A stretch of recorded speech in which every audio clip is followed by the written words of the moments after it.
مساء الخير يا أو. موضوعنا اليوم موضوع ملاطف الحميدي أو القملي. إيش ما كان قملي نامس هذا الشيء راجع له. أو بالأصح الشيخ ملاطف شيخ المونديال، شيخ مونديال كأس العالم 2022 في قطر. الشيخ ملاطف عنده مهنة نظيفة شريفة عفيفة، لا هو أكل حق أحد ولا نهب أحد ولا سرق أحد. يا الله يرزقه رزقه من رب العالمين. العيب إنك تمد يدك، العيب إنك تشحت، العيب إنك تسرق، هذا هو الكلام. الشيخ ملاطف الحميدي شيخ المونديال.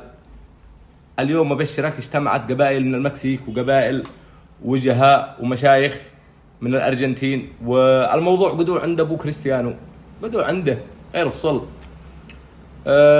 ما لك إلا اللي يرضيك يا شيخ ملاطف، أنت بس تبرع من داخل قلبك، زود زودها. والله إنك ضاغطهم، الله يرزقك وقع لك القزز، وقع لك بيت، الله يرزقك ويزيدك، لأنك إنسان لا أكلت حق أحد ولا نهبت أحد. الله يوفقك، تستاهل يا شيخ ملاطف. العنصرية والمتعنصرين واللي زودوا الونعم، زيادة الونعم مش حالية، والله مش حالية كذا. احنا في حالة يرثى لها، في حروب، في مجاعة،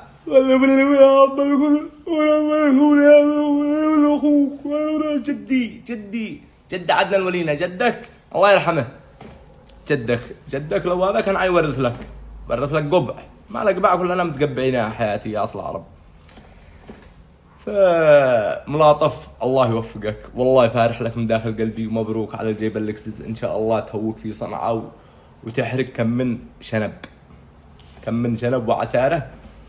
اهم شيء يكون فحط، الثالث يفحط في اللكسس برا، خذ راحتك يا حياتي يا ملاطف. والف تحيه لرجال اليمن كلهم، مش العنصريين، الف